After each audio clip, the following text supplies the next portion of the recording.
أرست زينام حزب كريستيان قنا صوم 4 نستጸገሙ ወገናት ብምሕሓብን ሰናይ ተግባራት ብምፍጻምን ክሕልፍ ከም ዝግባእ ብፁዕ ቅዱስ አቡነ ማትያስ አተሓሳሲቦም።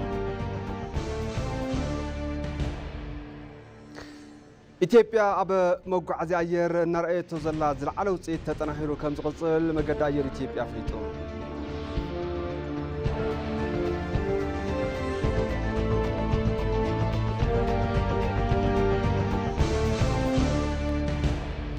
ካብ ዜና ወፃኢ ቱርኪ ኣብ መንጎ ዩክሬንን ሩስያን ዘሎ ኩናት ጠጠው ንክብል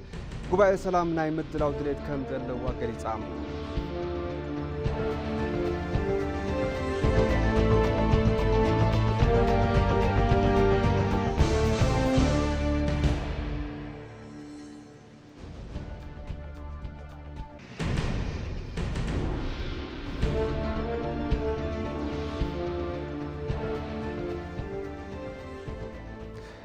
سلام طعنا بلي كبرات ملكتي زيناتات حيدنا متينا لنا مزيناتات دما نبرهان فسايه سناي مكتتعلن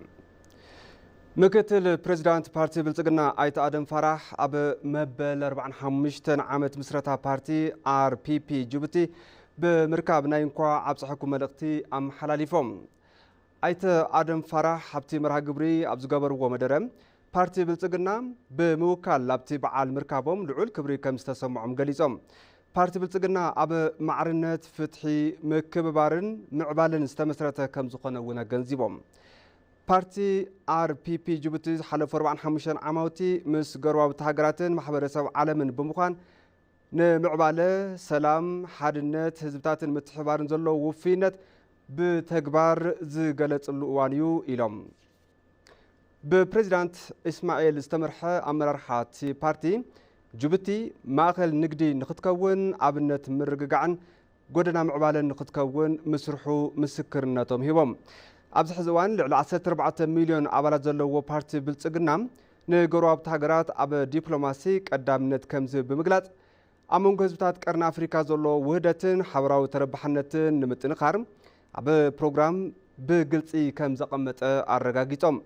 بارتي بلصقنا ركبن متحبارن إتيو جيبوتي كب عب مبال بعتب كم سرح ايت ادم فرح اب مغلطيوم ارغاغيصوم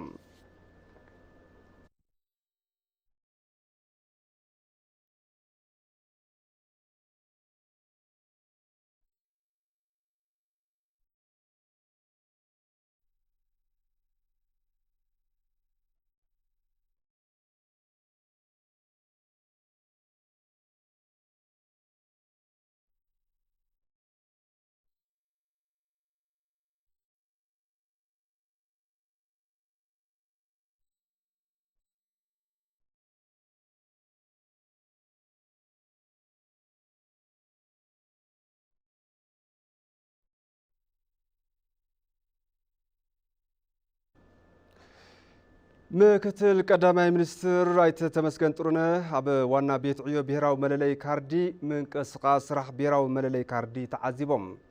እቶም ምክትል ቀዳማይ ሚኒስትር ከይዲ ምድላውን ሕዚ ዘለዎ ኩነታትን እቲ መለለይ መንነት ብዝምልከት ካብ ላዕሎት ሓለፍቲ ስራሕቲ ቤት ዕዮ መብርሂ ተዋሂብዎም ድሕርቲ ዑደት ንባዕሎም ነቲ ካርዲ ንምውሳድ ዘድልዮም ምዝገባም ኣሳሊጦም እዮም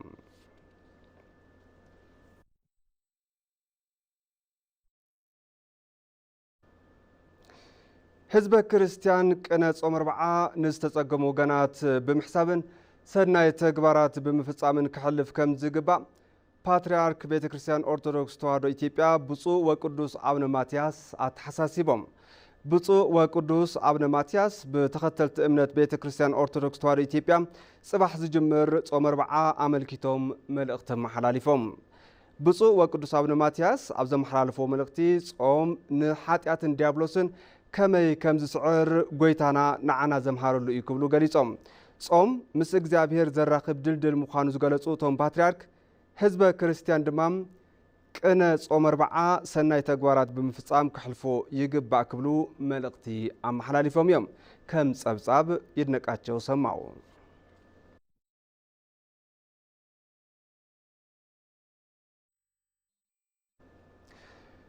كنتيبا ممحدار كتما عديس أبابا دانش أبابي تساقم منبر أبايتين مفتاح بكلهم أمارات يسرح كم زلو تزاربا تن كنتيبا بمحبراوي ميديا نبزم محلالف وملختي مقد داير إثيوبيا نسرح تنياتاتو زهنصو 5,000 منبر عبايتي هنصتو عجمير نايلن كمون محبر أكسيون سانشاين كونستراكشن منقستي قدم 6 عماوتي بنصا أب زركبو 3.8 هكتار زهنصوم 5,000 منبر عبايتي مريقان مخفاتن قريتن كنتيبا رانشابي بيت أجمع منبر عبايتي مفتاح بكل ممارسات يسرح كم زلون تزاربانين نايزي زينا زرزر حزنا كنكر مقانا يفلت كرات تملكتنا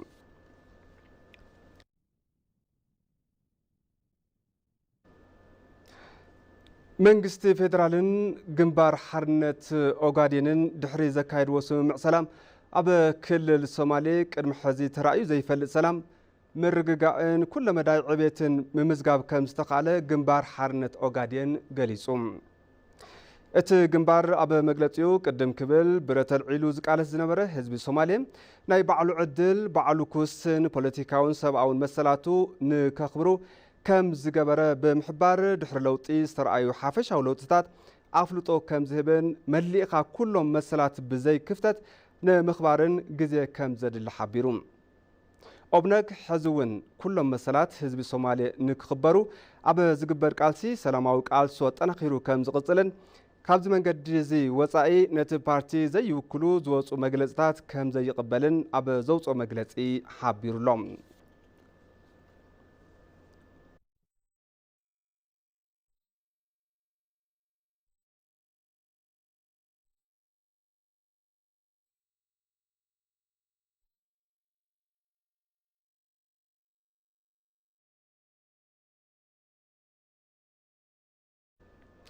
كبرات تملكتي حزر ما بزرزر نبز حزنيام زيناتاتي كحلف إثيوبيا أب مقعزي أير نار آيات وزلات زلع على وصيت تناخيرو كم زغطل مقد أير إثيوبيا أفليت اللهم أب مقد أير إثيوبيا نتر أيزلو وفريس متفاين زربا حاسة كاب حق إزرحاقون قبول نزيب اللهم نمخانوم تحابيروم نز أبصاب ملو قرماي ملو برهان قرماي منقد أير إثيوبيا بزمناوي السرارحون سلوت بزخونا فزازمو كاب عالم لخوي تكال أفيشن بب أوانو استفلاليو شلماتات زرخبه عبي تكاليو زمناوي نت منقد أير نمعبين عالم لخوي تودادارين خون زمناوي السرارحان سرح التريفورم بمتكبارو عوتنا خون ممزعون يقلزيو منقد أير إثيوبيا أبز حلفو شدش توارح استكبرهم وانا سرحتي بزملكات كوميتي فاسيليتي مقعزي أير أب قمقامو استفلاليو مرأياتات بمقراب عوز خون سرح كم تسرح قريبو إيو مينستر ترانسبورتن لوجيستيك زخونو دكتور على موسمي إثيوبيا بزافر مقعزي أير زل على وزيت كم زرعيت قليزهم أزون تتناخيرو كم زغتل أرديهم يوم أير ترانسبورت صفاتنا طراتم منقد أير إثيوبيا بصفحاتن صفات زلعال عبيت زمتايو قلقالة واهون بتاع مغلطة فزلويو وزيتاو سراح 5 حريناينا مسزتا تاحيزو أو كلهم زفرات سراحة ريفورم تساريحهم يوم أما قاعزي أير سرحوا عكالاتون ريفورم غيرهم قلقالة واهوام أم حيشهم وزيتاو زخونا سراح الناس سرحوا خمزلو ريناينا أبستفلالي يوانات زكاتو متساقمات نايبعلو زخونا سقمتن دا توسدا خمزلوون ريناينا أوس خونو قعزو منقد أير إثيوبيا حزون بزل على بركي إن غزالة كم زركب زقلزو دكتور على موسمي أبن تاوي زخونشم منقد أير نمز اللام إن سرحو زلو أكالات كم زلو بنغلاز منقد أير إثيوبيا كاب حق بزرحاقه زمتجا كي تدناقره مخرع حقر كم مخانو بزحلفه ببرك علم تمراز مخانو كم زغزل أرديهم يوم ሰዎች የሰሩ በተያለ ተቋም ከመሆኑ አንፃር ስተት ባይጠፋም ግን ሰብ እናሰርሐሉ ዘሎ ትካል ከም ምዃኑ መጠን ስሕተት ዋላ እኳ ተዘይጠፈ ኣሰራርሓ ብምዝማን እዚ ጉዳይ እናተመሓሸ እዩ ዘሎ ሰናይ ምስሊ ኢትዮጵያ ዝኾነ ትካል እዩ ምስ ዓለም ለኸ እውን ዘራኸበና ትካል እዩ ነዚ መንገዲ ኣየር ዘለዎ ፅቡቅ ሽም ንምፅላም ምስ ዝተፈላለዩ ፀላእቲ ኢትዮጵያ ብሓባር ዝስራሕ ስራሕ እዩ እምበር ነቲ ትካል ዝገልጽ ኣይኮናን ኣብ መንገዲ ኣየር ኢትዮጵያ ዋና ስራሕ ፍጻሚ ዝኾኑ መስፈንጣሰው በወገኖም መንገዲ ኣየር ኢትዮጵያ ኣብ ኩሎም ዘፈራት ውጽኢታዊ ኮይኑ እናቐጸለ ከም ዘሎ ብምግላጽ ኣብዚ ሒዝናዩ ዘለና በጀት ዓመት መንገደኛታት በመጓዓዝ ምስ ሓለፈ ዓመት እንትነጻጸር 29 ሚእታዊ ብኣታዊ ድማ 14 ሚእታዊ 22 ሚእታዊ ድማ ትርፊ ምርካቡ ከም ኣብነት ኣልዒሎም እዮም በከፍተኛ ደረጃ ለማሻሻል ብዙ ስራዎች እየሰራን ያለነው ብዝለዓለ ብርኪ ንምምሕያሽ ብርኪ ዝበሉ ስራሕቲ እናስራሕና ኢና ንርከብ ካብ መንጎ እዚኣቶም ኣሰራርሓና ብኮምፒተር ዝተሓገዘ ብምግባር ሕድሕድ ሻንጣታት ካብ ወፃኢ መፂኦም ነቶም ተጓዓዝቲ ክሳብ ዝወሃቡ ብቴክኖሎጂ ዝተሓገዙ ስራሕቲ ኢና እናስራሕና ንርከብ ኣብ ውሕዳት ኣዋርሕ ናብ ዝለዓለ ዓወት ክንሰጋገር ኢና ኢልና ድማ ንኣምን ምክትል ኮሚሽነር ጀነራል ዘላለም መንግስቲ ቦገኖም ድሕንነት መንገዲ ኣየር ኢትዮጵያ በቴክኖሎጂ እናተሓገዘ ከም ዘሎ ብምግላጽ እዚ እውን ተጠናኺሩ ከም ዝቕጽል አረዲኦም እዮም ህገወጥ እንቅስቃሴዎችን ተከታትሎ በመያዝ ወደ ህግ የማቅረብ ስራ ያከናወነ አሁን አስተማማኝ ሆነ ዘይ ሕጋው ዝኾነ ምንቅስቃሳት ተኸታቲልና ሒዝና ናብ ሕጊ ናቅረብና ኢና ድሕንነት ኣብ ዘተኣማመን ብርኪ እዩ ዝርከብ ካብ ወፃኢ ዝመፁ ካብ ዓረብ ሃገራት ዝመፁ ሓትና ዘታልሉ ዝተጎጀሉ ሓይልታት ኣብ ትሕቲ ሕጊ ናውዕልና ኢና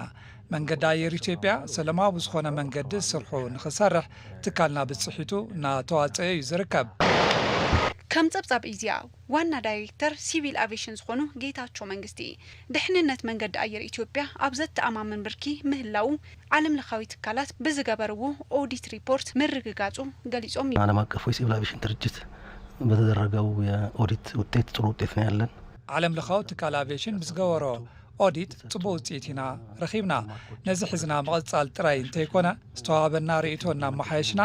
ክንቅጽል ኢና ብድሕንነት አቪዬሽን ጽቡቅ ውጤት ኣለና እዩ ምምሕዳር ከተማ አዲስ አበባ ድሌት መንበር አባይቲ ነበርቲ ንምምላእ ጠመተ ሂቡ ይሰርሕ መላው ከንቲባ አዳነች አበቤ ገሊጸን ከንቲባ አዳነች አበቤን ዋና ፈጻሚ ስራሕ መገዲ አየር ኢትዮጵያ መስፍን ጣሰውን እምነ ኩርናዕ መንበር አባይቲ 5000 ሰራሕተኛታት እቲ መገዲ አየር አቀሚጦመሎም ንጸብጻብ ሰሎሞን ጸጋዬ ዳሃብያሲን ግሩፕ መንገዲ አየር ኢትዮጵያ ን5000 ሰራሕተኛታቱ እምነ ኩርናዕ ህንጸት መንበር አባይቲ አንቢሩ ኣብቲ ስነ ስርዓት ከንቲባ ከተማ አዲስ አበባ ወይዘሮ አዳነች አበቤን ዋና ፈጻሚ ስራሕ ግሩፕ መንገዲ አየር ኢትዮጵያ ኣይተ መስፍን ጣሰው ተረኺቦም እምነ ኩርናዕ አንቢሮም ምምሕዳር ከተማ አዲስ አበባ ልዑል ሕቶ ዝኾነ መንበር አባይቲ ነበርትን መፍታሕ ብዝተፈላለዩ መመረጽታት እንዳተጓዓዘ እዩ ብቐጻልነት እውን ጠመተ ሂቡ ዝሰርሐሉ ምዃኑ ይመላኽት ኣብቲ መድረኽ መደረ ዝገበራ እተን ከንቲባ ጸገም መንበር አባይቲ አዲስ አበባ ንምፍታሕ ተተሰርሐ እኳ ሎሚ እውን ድሌትን ቀረብን ኣይተመጣጠነን ይብላ የመኖሪያ ቤት ጥያቄን ለመመለስ ሕቶ መንበር አባይትን መምላስ ምምሕዳር አዲስ አበባ ባዕሉ አባይት እንዳሃነጸ ዝተፈላልዩ ዓቅሚ ዘለዎም አካላቱን ከሃንጹ በመግባር ሕቶታት ንምምላስ ብዙሓት ጻዕርታት ክገብር ጸኒሑ እዩ ሕዚ እውን ይጽዕር ኣሎ ይኹን እምበር ድሌትን ቀረብን ሎሚ እውን ኣብ ዘይተመጣጠነ ብርኪ እዩ ዘሎ በዚ እውን መንበር አባይት ምልማዕ ዝኽእሉ አካላት ምምሕዳርታ ከተማ እንዳኣንገደ ድሌት ነበርትን ምምላእ ዝተፈላለዩ ስራሕቲ እንዳተሰርሐ ምዃኑ ዝገለጻ ከንቲባ አዳነች አበቤ ነዚ እውን ምምሕዳርታ ከተማ መሬት ብምቕራብ እጃሙ እንዳተዋጸ ምዃኑ ሓቢረን ይህንን ያልተቀራረበ ፍላጎትና አቅርቦት ነዚ ዘይተቀራረበ ድሌትን ቀረብን ምምሕያሽ ዝከኣል ብዛዕሪ መንግስቲ ጥራሕ ከም ዘይኾነ ብምግንዛብ ብርክ ዝበሉ ቀረባት አባይቲ ኣፈጻጽማ ናብ ፖሊሲ ብምቕያር ናብ ሕጊ እውን ብምቕያር ምልማዕ ዝኽእሉ አካላት እንዳዓደምና ሕቶ ንምምላስ ጻዕሪ እንዳገበርና ኢና ንርከብ መንገዲ አየር ኢትዮጵያ ድሌት አባይቲ ሰራሕተኛታቱ ንምምላእ ዘርአዮ ምልዓዓል ዝናኣድ ምዃኑ ዝገለጻ ከንቲባ አዳነች አበቤ ካልኦት ትካላት ኣብ ከምዚ ስራሕቲ ብምውፋር ማሕበራዊ ሓላፍነቶም ክዋጹ ይግባእ ኢለን ለሰራተኞቹ እንዲህ አይነት ቤት ንሰራሕተኛታቱ ከምዚ ዝበለ መንበር አባይቲ ሰሪሑ ንምቕራብ መንገዲ አየር ኢትዮጵያ ንዘርአዮ ምልዓል ከም ኣብነት ዝጽራሕ ብምዃኑ ከምዚ ዝበለ ዓቕሚ ዘለዎም ብርክ ዝበሉ ትካላት ኣብ ከተማና ኣለዉ መሬት ክነሰናድ ኢና ንሰራሕተኛታቶም ሰሪሖም ሃኒጾም ልክዕ ከም መንገዲ አየር ኢትዮጵያ ኣብ ጸገም ገዛ መፍታሕ ንኽሳተፉ ጻውዒተይ ምቕራብ ይፈቱ ዋና ፈጻሚ ስራሕ ግሩፕ መንገዲ አየር ኢትዮጵያ ኣይተ መስፍን ጣሰው ብወገኖም ግሩፕ መንገዲ አየር ኢትዮጵያ ኣብ ፈላማይ ዙር ህንጸት መንበር አባይቲ ሰራሕተኛታት ልዕሊ 1000 አባይቲ ብምህናጽ ንሰራሕተኛታቱ ከም ዘመሓላለፈ ብምግላጽ ኣብ ካልኣይ ዙር ህንጸት አባይቲ 5000 አባይቲ ከም ዘህነጸ ገሊጾም ብሓፈሻ እቲ ህንጸት $450 ሚሊዮን ወጻኢ ከም ዝግበረሉ ገሊጾም የዚህ የሁለተኛ ዙር የቤት ግንባታ ደግሞ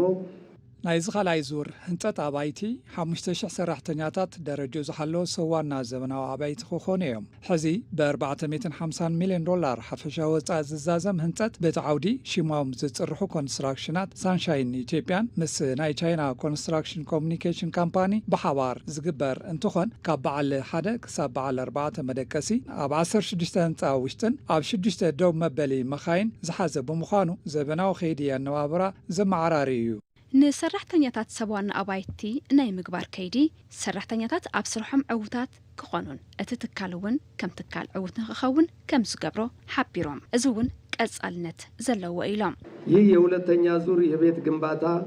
ሰራተኞች እዚ ካልኣይ ዙር ህንፀት ኣባይቲ ሰራሕተኛታት መሰረታዊ ድሌቶም ተማልዩ ብዘይ ሓሳብ ኣብ መዓልታዊ ማኣዲ ስርሖም ተረኺቦም ብሄራዊ ኩርዓት ዝኾነ መንገዲ ኣየር ኢትዮጵያ ኢሉ እውን ንሃገርና እጃሞም ንኽዋፅኡ ዝሕግዝ እዩ። እቲ ፕሮጀክት ካብቲ ከባቢ ንዝተላዓሉ ሓረስታት እውን ሰብዋና ንግዲ ሹቓት ከም ዝገብር ዝተገለጸ እንትኾን ምምሕዳር ከተማ ኣዲስ ኣበባ እቲ ህንፀት ኣብ ሓፂር እዋን ንኽዛዘም ኣድላይ ሓገዝ ከም ዝገብር እውን ተመላኺቱ። ዜናታት ናይቕፅሉ ክቡራት ተመልከቲ ሕዚ ድማ ናብ ዜና ወፃኢ ክሰግር ቱርኪ ኣብ መንጎ ዩክሬንን